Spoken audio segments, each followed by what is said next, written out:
Esto lo hemos hecho con ustedes, ¿no es cierto? No. Pero esto ya es tercera fase, ¿no es cierto?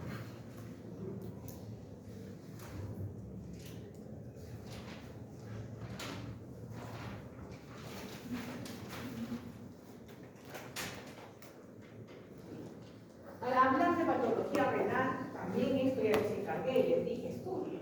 Es importante, tenía que controlar la renal. Mire, tiene regalado un pañuelo para limpiar mis. ¿Está bien? Para limpiar los perritos. Síndrome nefrótico, síndrome es importante porque todo lo que son glomerulopatías van a estar basadas en lo que es un síndrome nefrótico, cuando se agarra, ya es tu diferencia. ¿No? ¿Cuándo diferencia? ¿En qué se diferencia uno? ¿En qué se diferencia otro? Es muy importante.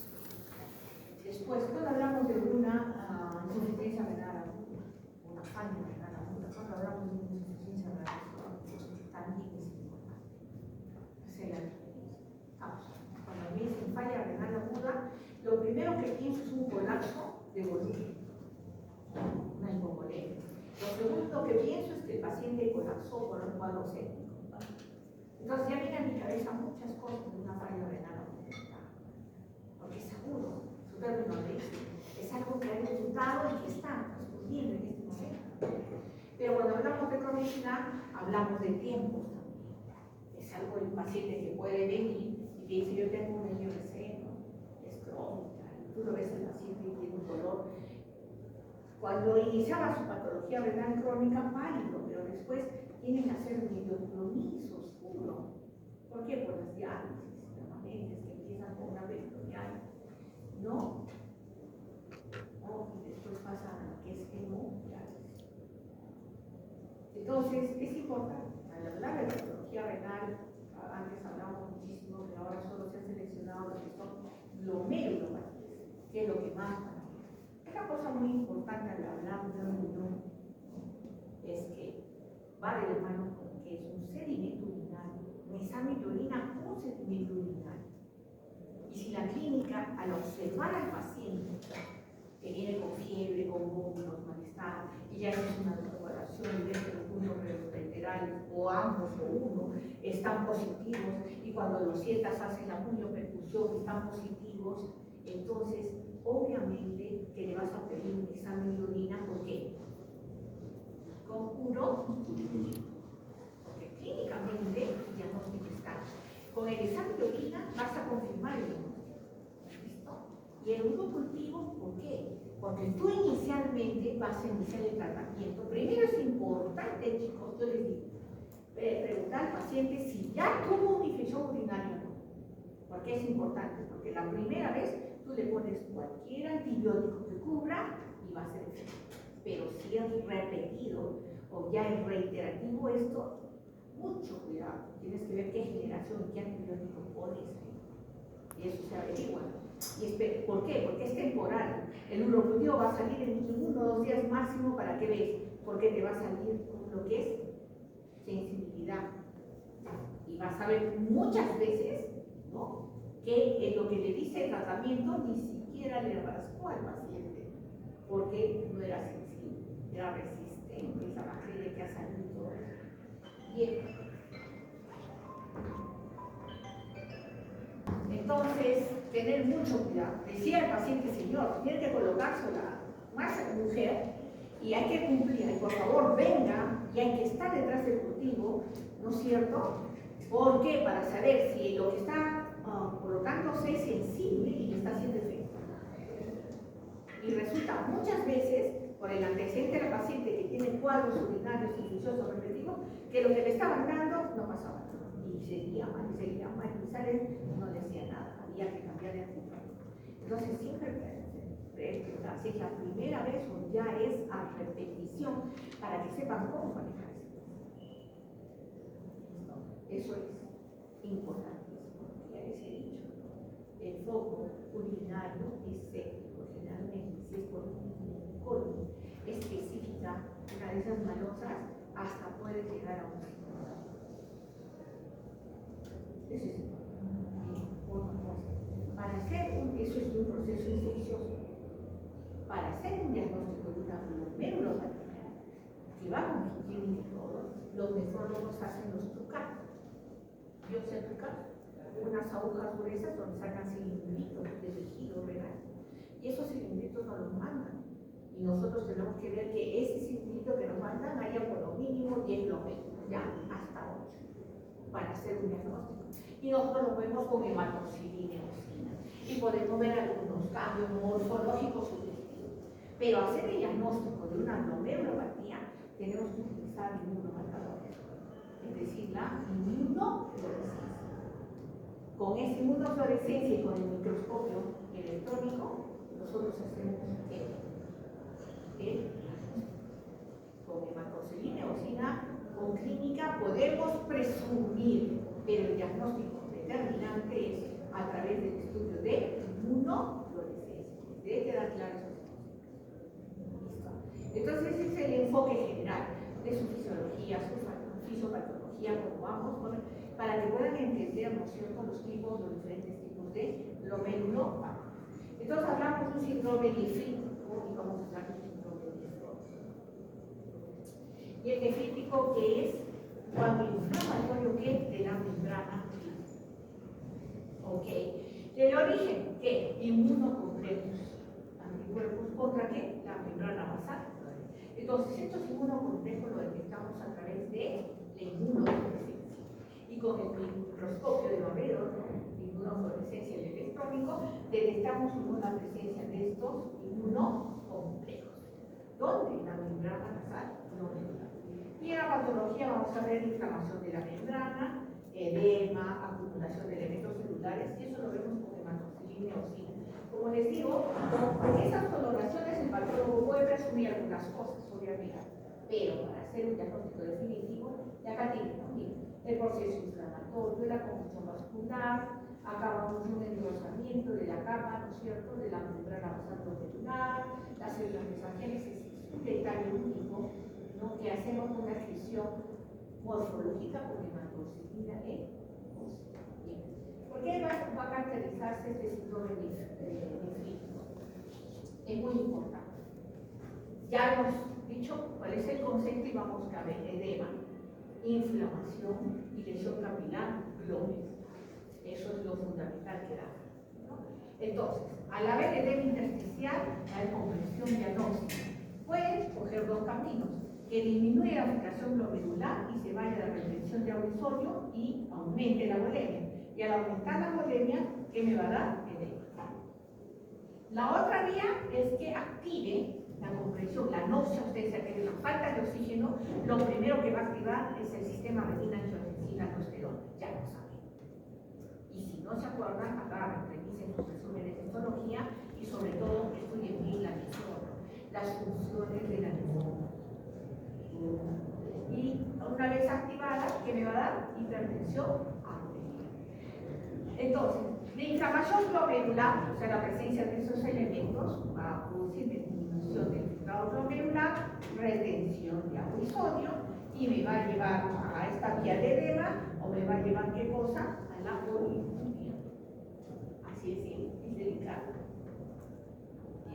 Y la lesión capilar glomerular, si se lesiona el capilar, ¿quiénes van a salir? Los hematíes.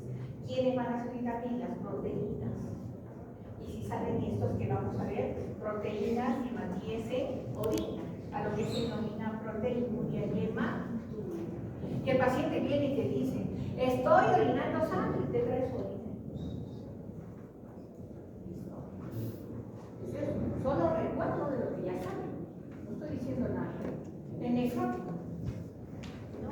Es un síndrome que se caracteriza por una proteinuria de más de 3 gramos en 24 horas, ¿no? Y guanilinemia de menos de 3 gramos, disminuye epidemia y edema. Eso es lo que caracteriza a este nefrótico. La causa idiopática o secundaria o asociada, ¿no? Eso es. Ahora, la secundaria a todo eso, cuadro infeccioso, medicamentoso, alérgico, neoplásico, enfermedades multisistémicas, diabetes, etcétera, etcétera, enfermedades de colágeno, etcétera, etcétera, otras como hipertensión arterial, insuficiencia renal, cuando hay pacientes que son trasplantados, porque en los hospitales se hace trasplante renal, que es muy frecuente, también el trasplante de córnea, que también está frecuente, a estos trasplantados que los cuidan mucho, ¿no? En el quinto piso y en la sala, al fondo de trasplantados. Y en la patología vamos a encontrar lesión de la membrana filtrante y por dar continuo aumento de su permeabilidad. ¿Qué vamos a encontrar? Todo eso no se olviden, hagan su diferencia, y en este nefrótico miren los cambios morfológicos que se dan, diferentes, están las imágenes. Acá utilizamos nosotros un poco de la coloración de paz para ver cómo está alterada nuestra morfología de la membrana basal celular. Y este es un resumen del nefrótico, que va a haber lesión de la membrana filtrante, por lo tanto va a haber proteinuria, hipoproteinemia. Esta me va a llevar al aumento de la síntesis de lipoproteínas, a la famosa hiperuricemia o hipinuria, o esta disminución de la presión oncótica con edema, o a la hipovolemia con retención de agua y sales, ¿no? Y siempre la que les pongo con doble filo, que son muy importantes, lo que destaca y que caracteriza a este síndrome nefrótico. Entonces, pasa ahí, que antes en tiempo les dije, hagan su resumen, así como les dije el edema, les dije cardíaco y renal, ¿no? Y les va a servir el edema del renal, diferenciarlo de cardíaco. Les dije también que deben de saber diferencia clara y marcada de un síndrome nefrótico de uno nefrótico. Es muy importante. Cuando hablamos de una insuficiencia renal, de la pérdida, mira, de la función renal brusca, es que el término lo dice, ya lo sé.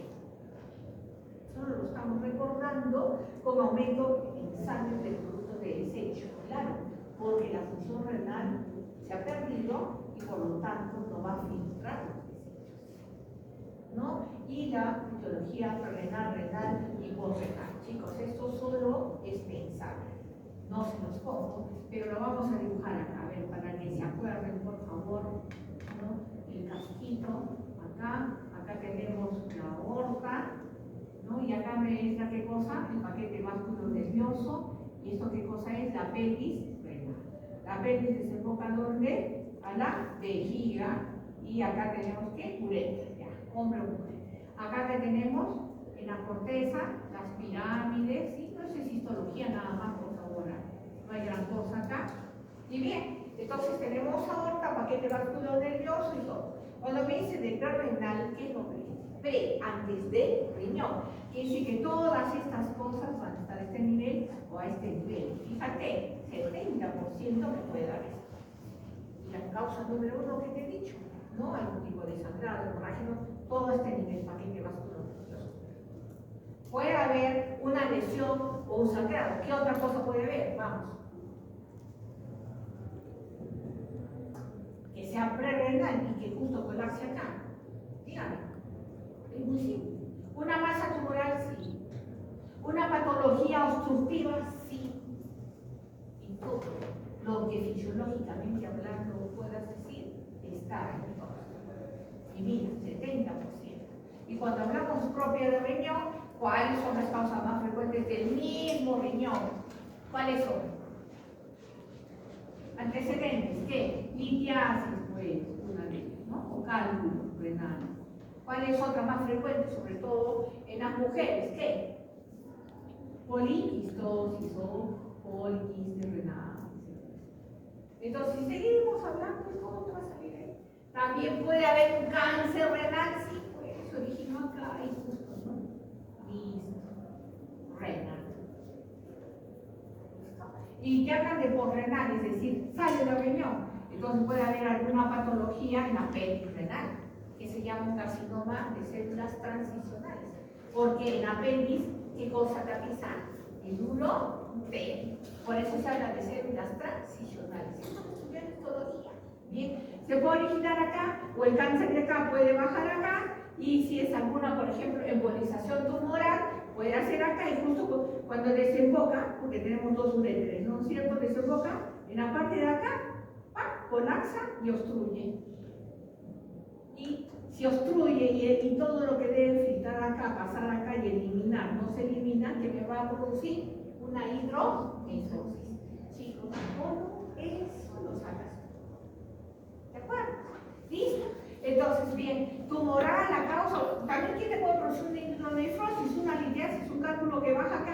te da un cólico como un dolor de parto, brutal, sangras ahí en Maturi, y justo viene acá el condenado y se clava acá. Todo eso puede pasar. ¿Causa qué? Post-renal. Entonces, chicos, no hay nada difícil, nuevamente decir.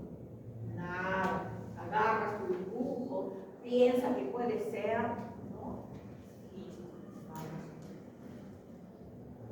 Lesión renal aguda, que va a haber alteraciones vasomotoras y tubulares. Y hablamos de una necrosis tubular aguda, ¿no? Tenemos hasta aquí ahora, me está mirando feo afuera. Ahí está. Sí, porque se ha parado a mirar, pero bueno. Está viendo el horario. Entonces, alteraciones vasomotoras, que disminución del coeficiente de filtración. Entonces, cuando hablamos de filtración glomerular, nuevamente vamos a ¿qué? A la nefrona. Hay que ver, recuerden todo eso para que entiendas todo de la nefrona, las funciones que te hacen. Por favor, es muy importante. Disminuye el flujo sanguíneo renal. Alteración tubular, necrosis tubular aguda, obstrucción tubular y retrodifusión filtrado. Y todas estas que te llevan a la disminución de filtrado por la vía o rama. Va. Entonces, cuando hablamos de una insuficiencia renal aguda, por un daño celular, caída de los niveles tisulares de ATP, edema celular, ingresos al grado de calcio, alteraciones metabólicas varias. La crónica, cuando hablamos de una renal crónica, concepto, tiempos, desde luego progresivo. No es brusco como una aguda, ¿no? Entonces ya vamos a hablar de una disfunción glomerular, ahí progresivo, va avanzando. Y la etiología en renal. Entonces en aguda hemos visto renal y no renal. Acá habla renal, vías urinarias bajas y sistémicas. ¿Listo? Las fases de moderada, severa y terminal. Este término de severa y terminal es cosa seria, pero todo está en función de ¿qué? De la fracción de filtración glomerular. Revisa la nefrona. ¿Listo? Entonces todas se tipifican en función a la tasa de filtración o la fracción de filtración glomerular. Y ahí es que la tipifica la insuficiencia renal crónica. Porque muchos, ¿no? En esta severa, ya no hablan de severa, leve, moderada y hasta en una terminal. Y en esto, de acuerdo de esta, ¿no? Es que van a realizar una diálisis peritoneal, o si no pasa una hemodiálisis. De hacerse una vez por semana o una vez por mes, pasa una vez por semana, luego 2 veces por semana, 3 veces por semana y después diario. Qué fatal, todos los días en las calles y estás con tu tubo ahí para lo que es hemodiálisis, riesgo altísimo de contaminación con hepatitis, B, C sobre todo, hasta HIV, que puede suceder, chicos, ¿no? ¿Y por qué el color de estos pacientes? ¿Por qué? ¿Qué me dicen? ¿Por qué? Es un paciente que podríamos quizá considerarlo como un diagnóstico diferencial, un paciente de hemocromatosis, ¿no? Por el color de mucho un oscuro plomismo. Chicos, estos pacientes, cuando veas que van evolucionando, unos caminan, hacen todo, pero va avanzando su patología y ya puede caminar, lo llevan en silla de ruedas, y a muchos cuando ves, yo muchas veces pasado hospitalizado, un familiar ahí, he visto que las 24 horas del día y al paciente los bajan cargando, muchos de ellos en camilla, en silla de ruedas, es el de acuerdo al compromiso. ¿Por qué? Porque el paciente que tiene una anemia crónica. El paciente, cuando viene por emergencia o cualquier cosa, no te asustes si tiene 3 o 4 de hemoglobina. Y no enfoques su cuadro por ese hemoglobina, porque es un paciente que tiene un RCT terminal, es decir, un paciente que está acostumbrado a vivir con nivel de hemoglobina bajo.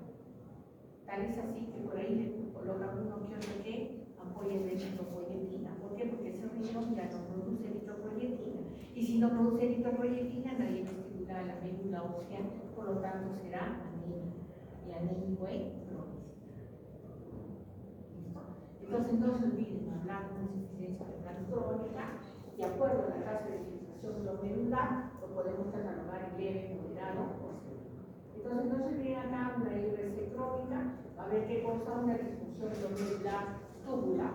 pérdida de manejo de agua electrónica, poliuria, isostenuria, disminuye el sodio, el potasio aumenta y que puede llevar ¿qué cosa? Alteraciones cardiovasculares, digestivas, neurológicas, óseas, pulmonares, renales, etcétera, etcétera. Retención de iones de hidrógeno, retención de CO2, acidosis metabólica.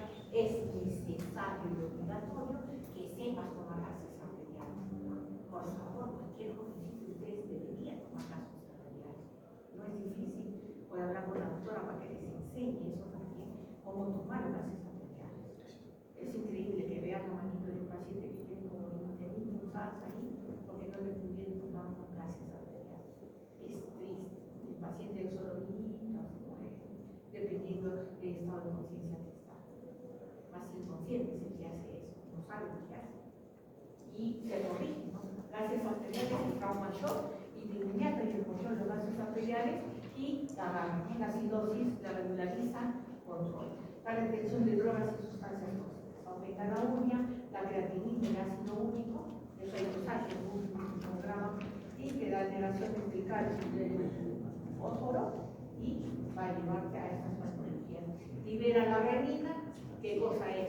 Hipertensión arterial, el déficit de tropoyetina, la anemia. Y todo esto a todas estas patologías secundarias. Todo está asociado a un IRC terminal.